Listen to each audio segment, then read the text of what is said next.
Hi guys, welcome back. I hope all of you are safe and doing well. Today we are going to listen to a short story by none other than Ravindranath Tagore. Rabindranath Tagore एक ऐसे साहित्यकारों में से हैं जिन्हें काल की परिधि में बांधा ही नहीं जा सकता है. He was awarded Nobel Prize for Literature in 1913 for his book titled Gitanjali. He was not only the first Indian to be awarded so, but he was also the first non-European to be awarded in this category. He also holds a unique distinction of being a poet for national anthem of two countries, that is India as well as Bangladesh. So without further ado, let's go and hear today's story, which is titled Bhikharin. It's a beautiful story underlining the relationship between a mother and a son. Hope you'll enjoy it. भिखारिन, प्रथम सर्ग. अंधी प्रतिदिन मंदिर के दरवाजे पर जाकर खड़ी होती. दर्शन करने वाले बाहर निकलते तो वह अपना हाथ फैला देती और नम्रता से कहती, बाबूजी, अंधी पर दया हो जाए. वह जानती थी कि मंदिर में आने वाले सहृदय और श्रद्धालु हुआ करते. उसका यह अनुमान असत्य भी न था. आने जाने वाले दो चार पैसे उसके हाथ पर रख ही देते थे. अंधी उनको दुआएं देती और उनकी सहृदयता को सराहती. स्त्रियां भी उसके पल्ले में थोड़ा बहुत अनाज डाल जाया करती थी. प्रातः से संध्या तक इसी प्रकार हाथ फैलाए खड़ी रहती. उसके पश्चात मन ही मन भगवान को प्रणाम करती और अपनी लाठी के सहारे झोपड़ी का पथ ग्रहण करती. उसकी झोपड़ी नगर से बाहर थी. रास्ते में भी याचना करती जाती, किंतु राहगीरों में अधिक संख्या श्वेत वस्त्रों वाले की होती, जो पैसे देने की अपेक्षा झिड़कियाँ देते थे. तब भी अंधी निराश ना होती और उसकी याचना बराबर जारी रहती. झोपड़ी तक पहुँचते पहुँचते उसे दो चार पैसे और मिल जाते थे. झोपड़ी के समीप पहुँचते ही एक 10 वर्ष का लड़का उछलता कूदता आता और उससे चिपट जाता. अंधी टटोल कर उसके मस्तक को चूमती. बच्चा कौन है, किसका है, कहाँ से आया है, इस बात से कोई परिचय नहीं था. एक दिन संध्या समय लोगों ने उसकी गोद में एक बच्चा देखा. वह रो रहा था. अंधी उसका मुख चूम चूम कर उसे चुप कराने का प्रयत्न कर रही थी. वह कोई असाधारण घटना ना थी, अतः किसी ने भी ना पूछा कि बच्चा किसका है. उसी दिन से यह बच्चा अंधी के पास था और प्रसन्न था. उसको वह अपने से अच्छा खिलाती और पहनाती थी. अंधी ने अपनी झोपड़ी में एक हांडी गाड़ रखी थी. संध्या समय जो कुछ मांग कर लाती वह उसमें डाल देती और उसे किसी वस्तु से ढांप देती, इसलिए कि दूसरे व्यक्ति की दृष्टि उस पर ना पड़े. खाने के लिए अन्न काफ़ी मिल जाता था. उससे काम चलाती. पहले बच्चे को पेट भर खिलाती, फिर स्वयं खाती. रात को बच्चे को अपने वक्ष से लगाकर वहीं पड़ी रहती. प्रातःकाल होते ही बच्चे को खिला पिलाकर फिर मंदिर के द्वार पर जाकर खड़ी हो जाती. दूसरा सर्ग. काशी में सेठ बनारसी दास बहुत प्रसिद्ध व्यक्ति हैं. बच्चा बच्चा उनकी कोठी से परिचित है. बहुत बड़े देशभक्त और धर्मात्मा हैं. धर्म में उनकी बड़ी रुचि है. दिन के 12 बजे तक तो सेठ स्नान ध्यान में ही संलग्न रहते हैं. कोठी पर हर समय भीड़ लगी रहती है. कर्ज के इच्छुक तो आते ही थे, परंतु ऐसे व्यक्तियों का भी तांता बंधा रहता जो अपनी पूंजी सेठ जी के पास धरोहर रूप में रखने आते थे. सैकड़ों भिखारी अपनी जमा पूंजी इन्हीं सेठ जी के पास जमा कर जाते थे. अंधी को भी यह बात ज्ञात थी, किंतु पता नहीं अब तक अपनी कमाई यहाँ जमा कराने क्यों नहीं आई. हिचकिचाती रही. उसके पास काफ़ी रुपए हो गए थे. हांडी लगभग पूरी भर गई थी. उसको शंका थी कि कोई चुरा ना ले. एक दिन संध्या समय अंधी ने वो हांडी उखाड़ी और अपने फटे हुए आंचल में छिपाकर सेठ जी की कोठी पर पहुंची. सेठ जी बही खाते के पृष्ठ उलट रहे थे. उन्होंने पूछा, क्या है बुढ़िया? अंधी ने हांडी उनके आगे रख दी और डरते डरते कहा, सेठ जी, इसे अपने पास जमा कर लो. मैं अंधी अपाहिज कहाँ रखती फिरूंगी. सेठ जी ने हांडी की ओर देखा और कहा, इसमें क्या है? अंधी ने उत्तर दिया, भीख मांग मांग कर अपने बच्चे के लिए 2-4 पैसे संग्रह किए हैं। अपने पास रखते डरती हूँ। कृपया इन्हें आप अपनी कोठी में रख लें। सेठ जी ने मुनीम की ओर संकेत करते हुए कहा, बही में जमा कर लो। और फिर बुढ़िया से पूछा, तेरा नाम क्या है? अंधी ने अपना नाम बताया। मुनीम जी ने नकदी गिनकर उसके नाम से जमा कर ली और वह सेठ जी को आशीर्वाद देते हुए अपनी झोपड़ी में चली गई। तृतीय सर्ग। 2 वर्ष बहुत सुख के साथ बीते। इसके पश्चात एक दिन लड़के को ज्वर ने आ दबाया। अंधी ने दवा दारू की, झाड़ू फूंक से भी काम लिया, टोने टोटके की भी परीक्षा की, किंतु संपूर्ण प्रयत्न व्यर्थ सिद्ध हुए। लड़के की दशा दिन प्रतिदिन बुरी होती गई। अंधी का हृदय टूट गया। साहस ने भी जवाब दे दिया। निराश हो गई। परंतु फिर एक दिन ध्यान आया, संभवतः डॉक्टर के इलाज से फायदा हो जाए। इस विचार के आते ही वह गिरते पड़ती सेठ जी की कोठी पर आ पहुंची। सेठ जी उपस्थित थे। अंधी ने कहा, सेठ जी, मेरी जमा पूंजी से 10-5 रुपये मुझे मिल जाए तो बड़ी कृपा हो। मेरा बच्चा मर रहा है, डॉक्टर को दिखाऊंगी। सेठ जी ने कठोर स्वर में कहा, कैसी जमा पूंजी, कैसे रुपए? मेरे पास किसी के रुपए जमा नहीं है।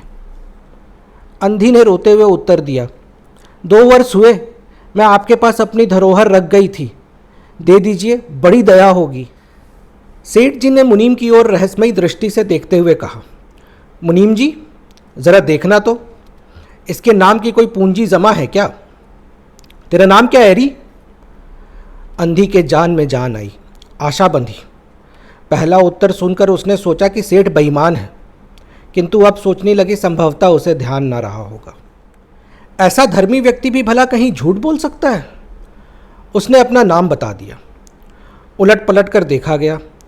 फिर मुनीम ने कहा, नहीं तो इस नाम पर तो 1 पाई भी जमा नहीं है। अंधी वहीं जमी बैठी रही। उसने रो रो कर कहा, सेठ जी, परमात्मा के नाम पर, धर्म के नाम पर कुछ दे दीजिए, मेरा बच्चा जी जाएगा। सेठ जी, मैं जीवन भर आपके गुण गाऊंगी। परंतु पत्थर में जोंक भी ना लगी। सेठ जी ने क्रुद्ध होकर उत्तर दिया, जाती है या नौकर को बुलवाऊं?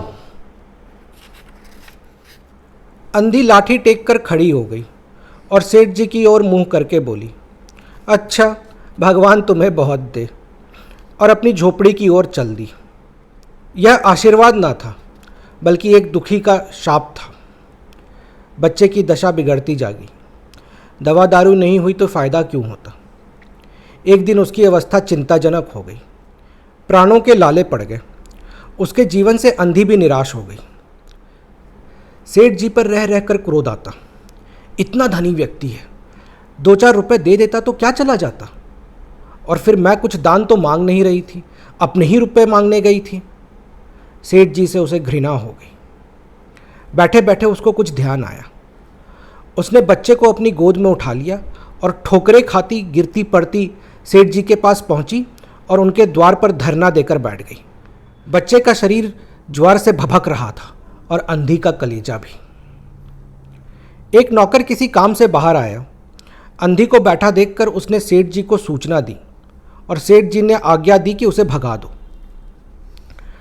नौकर ने अंधी से चले जाने को कहा, किंतु वह स्थान से नहीं हिली। मारने का भय दिखाया, पर वह टस से मस ना हुई। उसने फिर अंदर जाकर कहा कि यह तो टलती ही नहीं। सेठ जी स्वयं बाहर पधारे। देखते ही पहचान गए। बच्चे को देखकर उन्हें बहुत आश्चर्य हुआ कि उसकी शक्ल सूरत तो उनके मोहन से बहुत मिलती जुलती है। 7 वर्ष हुए जब मोहन किसी मेले में खो गया था। उसकी बहुत खोज की, पर उसका कोई पता ना मिला। उन्हें याद आया कि मोहन की जांघ पर एक लाल रंग का चिन्ह है। इस विचार के आते ही उन्होंने अंधी की गोद के बच्चे की जांघ देखी। चिन्ह अवश्य था, परंतु पहले से कुछ बड़ा। उनको यकीन हो गया कि बच्चा उन्हीं का है। तुरंत उसको छीनकर अपने कलेजे से चिपटा लिया। शरीर ज्वर से तप रहा था। नौकर को डॉक्टर लाने के लिए भेजा गया और स्वयं मकान के अंदर चले गए। अंधी खड़ी हो गई और चिल्लाने लगी, मेरे बच्चे को ना ले जाओ, मेरे रुपए तो हजम कर गए, अब क्या मेरा बच्चा भी मुझसे छीनोगे? सेठ जी बहुत चिंतित हुए और कहा, यह बच्चा मेरा है, यही एक बच्चा है। 7 वर्ष पूर्व कहीं खो गया था, अब मिला है। सो अब इसे मैं कहीं ना जाने दूंगा, लाख यत्न करके भी इसके प्राण बचाऊंगा। अंधी ने एक जोर का ठहाका लगाया। तुम्हारा बच्चा है, इसलिए लाख यत्न करके भी इसे बचाओगे? मेरा बच्चा होता तो मर जाने देते। क्यों, यह भी कोई न्याय है? इतने दिनों तक खून पसीना एक करके इसको पाला है, मैं इसको अपने हाथ से ना जाने दूंगी। सेठ जी की अजीब दशा थी, कुछ करते धरते बन नहीं पड़ता था। कुछ देर वहीं मौन खड़े रहे और फिर मकान के अंदर चले गए। अंधी भी कुछ समय तक खड़ी रोती रही, फिर वह भी अपनी झोपड़ी की ओर चल दी। अगले दिन प्रातःकाल प्रभु की कृपा हुई या दवा ने जादू सा प्रभाव दिखाया। मोहन का ज्वर उतर गया। होश आने पर उसने अपनी आंखें खोली तो सर्वप्रथम शब्द उसकी जबान से निकला, माँ। चहु और अपरिचित शक्लें देखकर उसने अपनी नेत्र फिर बंद कर लिए। उस समय से उसका ज्वर फिर अधिक होना आरंभ हो गया। माँ माँ की रट लगी हुई थी। डॉक्टरों ने जवाब दे दिया। सेठ जी के हाथ पांव फूल गए। चहु और अंधेरा दिखाई पड़ने लगा। क्या करूं, एक ही बच्चा है, इतने दिनों बाद मिला भी तो मृत्यु उसको अपने चंगुल में दबा रही है। कैसे बचाऊं इसे? सहसा उनको अंधी का ध्यान आया। पत्नी को बाहर भेजा कि देखो कहीं वह अब तक द्वार पर ना बैठी हो, परंतु वह कहाँ। सेठ जी ने फिटन तैयार कराई और बस्ती के बाहर उसकी झोपड़ी पर पहुंचे। झोपड़ी बिना द्वार की थी। अंदर गए तो देखा अंधी एक फटे पुराने ठाठ पे पड़ी है और उसके नेत्रों से अश्रुधारा बह रही है। सेठ जी ने धीरे से उसको हिलाया। उसका शरीर भी अग्नि सा भांति तप रहा था। सेठ जी ने कहा, बुढ़िया, तेरा बच्चा मर रहा है। डॉक्टर निराश हो गए, रह रह कर वह तुझे पुकारता है। अब तू ही उसके प्राण बचा सकती है। चल चल और मेरे नहीं, अपने बच्चे की जान बचा ले। अंधी ने उत्तर दिया, मरता है तो मरने दो, मैं भी तो मर रही हूँ। हम दोनों स्वर्ग लोक में फिर से माँ बेटे की तरह मिल लेंगे। इस लोक में सुख नहीं है, वहाँ मेरा बच्चा सुख में रहेगा। मैं वहाँ उसकी सुचारू रूप से सेवा भी करूँगी। सेठ जी रो दिए। आज तक उन्होंने किसी के सामने सिर ना झुकाया था, किंतु इस समय अंधी के पांव पर गिर पड़े और रो रो कर कहा, ममता की लाज रख लो, आखिर तुम भी उसकी माँ हो। चलो, तुम्हारे जाने से वह बच जाएगा। ममता शब्द ने अंधी को विकल कर दिया। उसने तुरंत कहा, अच्छा चलो। सेठ जी सहारा देकर उसे बाहर लाए और फिटन पर बिठा दिया। फिटन घर की ओर दौड़ने लगी। उस समय सेठ जी और अंधी भिखारिन दोनों की एक ही दशा थी। दोनों की यही इच्छा थी कि शीघ्रातिशीघ्र अपने बच्चे के पास पहुंच जाए। कोठी आ गई। सेठ जी ने सहारा देकर अंधी को उतारा और अंदर ले गए। भीतर जाकर अंधी ने मोहन के माथे पर हाथ फेरा। मोहन पहचान गया कि वह उसकी माँ का हाथ है। उसने तुरंत नेत्र खोल दिए और अंधी को अपने समीप खड़ी देखते हुए कहा, माँ तुम आ गई। अंधी भिखारिन मोहन के सिरहाने बैठ गई और उसने मोहन के सिर को अपने गोद में रख लिया। उसको बहुत सुख अनुभव हुआ। वह उसकी गोद में तुरंत सो गया। दूसरे दिन से मोहन की दशा अच्छी होने लगी और 10-15 दिन में वह बिल्कुल स्वस्थ हो गया। जो काम हकीमों, वैद्यों और डॉक्टरों के मिक्सचर ना कर सके, वह अंधी की सेवा ने पूरा कर दिया। मोहन को पूरी तरह स्वस्थ हो जाने के बाद अंधी ने विदा मांगी।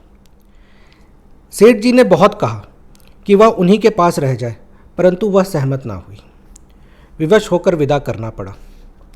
जब वह चलने लगी तो सेठ जी ने रुपयों की एक थैली उसके हाथ में दे दी।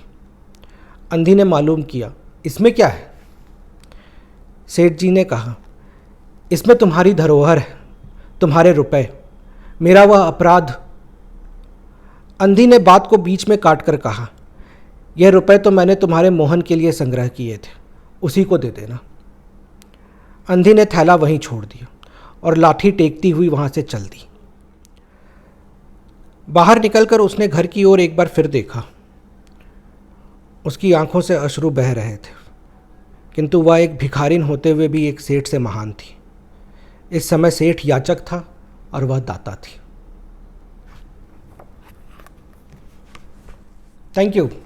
I hope you liked the story, and as usual, please do share your feedback. Thank you.